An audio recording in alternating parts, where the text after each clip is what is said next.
The world we live in is a numerically coded simulation or illusion or virtual reality, like a holographic virtual reality. If you want to know more on this topic and how it is a virtual reality, watch one of my previous videos called Religion of Education or Matter is an Illusion, one of those, and you'll have a better understanding. But yeah, we live in a holographic, numerically coded virtual reality in a way. Your senses don't feel it because your senses are also made up of the same stuff the virtual reality is made up of, so it cuts each other, and you are also part of that illusion in a certain way. But if you really slow down things, okay, if you really slow down the pace of your thoughts, your bodily functions, um, everyday activity just a little bit, you will come to understand that yes, you do live in a simulation. It's something like, a spinning wheel appears to be moving backwards when it's in high motion, or nowadays, like a spinning fan appears to be moving at a very slow speed, but actually it's moving very fast in the opposite direction. You can also create like optical illusions with a 3D fan right nowadays, like with a projection LED strip on each of the wings, and you rotate those that fan, and you can create an optical illusion. Even you can hook like a LED strip to your bicycle wheel, and then when you ride your bicycle at night, the wheel will create an optical illusion of a bunny rabbit running, or anything you want. You can just program it through your phone and it will create that illusion while you're riding the bike on the wheel. So, creating an illusion is not really hard at this time in 2024. Even like a $20 gizmo from AliExpress or Amazon hooked up to your bike wheel can create a decent optical illusion. So the world we live in is actually an optical, just not optical, but just like a complete holographic 3D illusion. And the reason we are not able to recognize this, okay, it's not hard to recognize the illusion, but the spells that we are put on since we are born in this world are so intense, are so deep rooted in culture, are so deep rooted in our upbringing, in our education system, in everything that surrounds you. Parents, like information that's coming from parents, society, relatives, it's ingrained in all of them. So it's hard to distinguish illusion from reality because of the pace of the matrix that we live in. Okay, so since we are in living in a simulation, this is the simulation which is called as the matrix in the movie Matrix, in the real sense. But the matrix that Andrew Tate calls, or the matrix that politicians call, or some of the YouTubers call, that's a political matrix. So actually, we have two matrix to decode. One is the political matrix, and the other is the divine matrix of the creator or God, whoever you want to believe, or nature. The political matrix is created to hide the true nature of the divine matrix. I don't know what the reason behind this is. I have been searching for ages, but um, we are living inside a matrix within a matrix.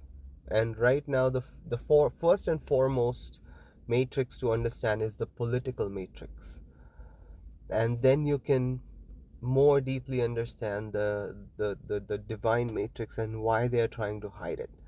You can do it other way around as well. You can try to understand the divine matrix. Like I mentioned before, watch one of my earlier videos, but that would just be like a few hints here and there. You would still have to go way out of the miles. I mean, miles out of the way, and look for other dots to connect on your own to figure out the divine illusion and the concept of this holographic divine illusion. But the political illusion, which includes all these systems of power, is created to hide the divine illusion. And the reason to hide it is because if you really know the true nature of reality, then you really know the true potential of you. Then you really know your own true nature of reality, your own true potential. And then to control you would be very hard. Then to keep you sick would be very hard. Then to keep you tormented, to keep you mentally deranged will be very hard. An enlightened person is hard to be controlled, and secondly is more powerful than the powers to be. Okay, I mean, an enlightened individual is more powerful than the system itself, because um, you know he, how can I explain? He's a rogue. He's a revolutionary, and a systematic control is hard to be put upon a revolutionary or a rogue person who has who's a free bird, who's not following the roads that you've paved, who is not like running on the railway tracks that you've laid down. He's flying like a bird, taking his own ways wherever he wants, and that's why he's hard to control. So the systems of power to be have been created to suppress this true nature of reality, to hide from the mass population. And for that, the pace of the matrix is extremely important. Okay, the reason uh, the pace is so high is so that you don't detect, or you don't have enough time between the previous scam and the next scam, the previous illusion and the next illusion, the previous trick and the next trick. Do you know, when you watch a TV, every 6th second or every 10th second there's a black screen on the TV, but you don't see that black screen? It's because your eyes need that much time to relay the message to your brain, and then your brain to give you a feedback. So every 1/6 or 1/10 of a second that signal is running through your eye, at that same time you're seeing a black screen on TV. But because of the time it takes to go back and forth, you see a continuous picture avoiding that black screen. So what is that? That's a divine pace. That's a pace of life set by the divine illusion, the divine creator, right? That 1/10 of an illusion, or 1/10 of a time that's needed. It's, let's say, that's an illusion that's needed, that's created by the creator itself. The other example, like matter, when you see under a microscope, if you view an atom, 99.5, 99.8% space inside an atom is actually empty. But when you see a table, a stone, a building, you don't see 99.5% empty space. You see a solid rock, a solid wood, a solid building. So that's also a type of an illusion. Then the color is an illusion also. I talk in my previous topics, I mean previous episodes, you can watch them. So there's so many, there are so many different um, um,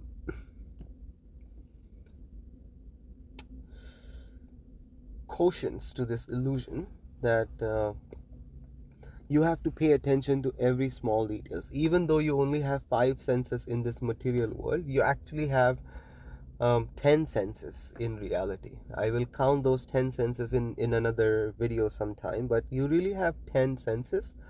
And the other 5 senses are occult, are hidden, and are more of intuitive. They're intuitive senses. I will talk about them later.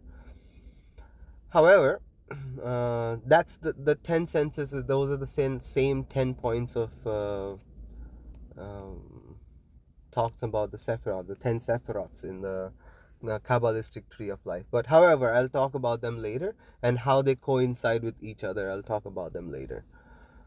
But the pace of the Matrix is set in such a way that you don't really understand um, the true nature of reality. And if you have to understand that, you have to slow down your pace of life, the life around you. And that's the reason oftentimes, not oftentimes, almost every time, monasteries are built in faraway places from civilizations, on top of mountains, on top of places where life is extremely hard and there's no civilization around, so that every second of your life is spent in thinking about how something affects you directly, how nature affects you directly, how your surrounding affects you directly. And to slow down the pace of your life, to slow down your thoughts, and stop talking to people. First and foremost, you have to stop talking to others, so that you stop others, like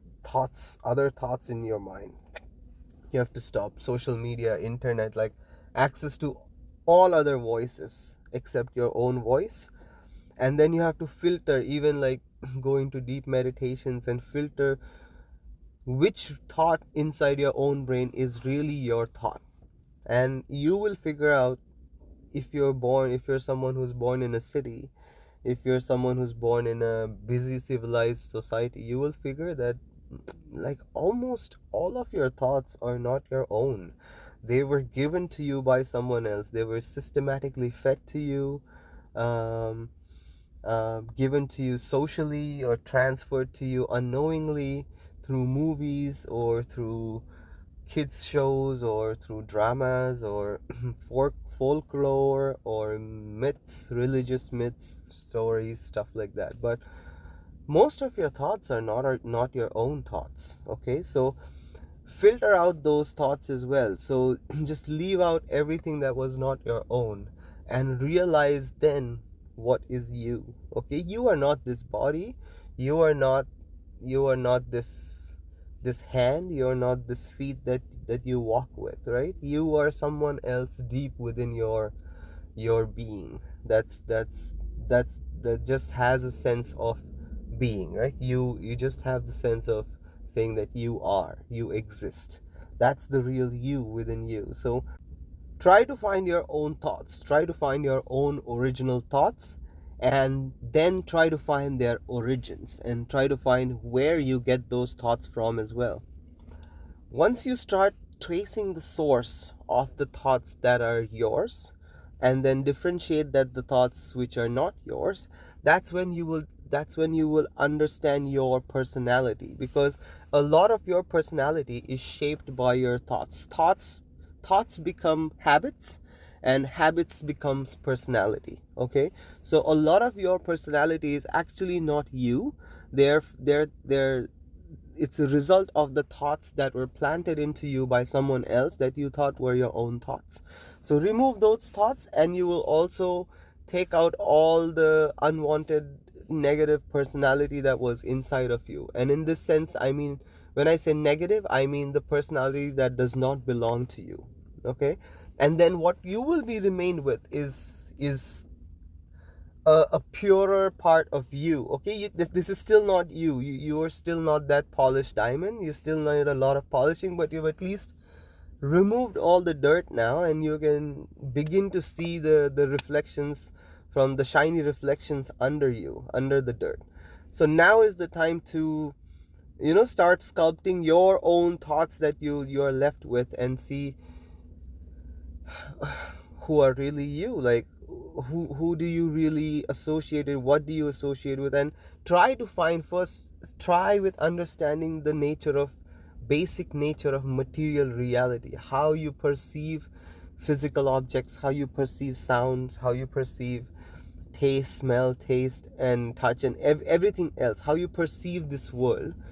Slow down everything around you to the slowest possible speed, and then try to visualize how reality is perceived by your brain, or your senses, or this feeling of you that's inside of you. Once you grasp this understanding, you will come to the conclusion that we are living in a holographic virtual reality. Okay, you don't need to be a rocket scientist. You don't need to be like extremely educated as well. Even if you are a grade 10, grade 12 graduate, but you've paid attention in school and you know what was what, okay, you will have enough information to escape this material matrix. Uh, Given that you've deprogrammed yourself from everything else that you've accumulated over the years. Okay, I'm gonna be dropping a big clue in upcoming videos, so stay tuned in breaking the physical matrix. But the first big clue that I've given is that atom is hollow 99.5% of the times when zoomed in, but when you zoom out, it's not hollow, it's physical matter. So trace that thought into everything else. Look into who is Immanuel Kant, or E. Kant, Kant, not the other way around, whatever you're thinking, but E. Kant, Kant. He's a German philosopher. Look into his work and see what was he saying. That's the same thing I'm alluding to as well when I say that matter is an illusion, or we're living in a holographic reality. Okay, pace of the matrix is very important for the powers to be to continue doing what they're doing. Bring in attack after attack, problem after problem, issue after issue. And there was a guy called Hegel. I forget his first name, but Hegel, and he developed something called as the Hegelian dialectic, which is heavily used with this phenomenon as well of the pace of the matrix.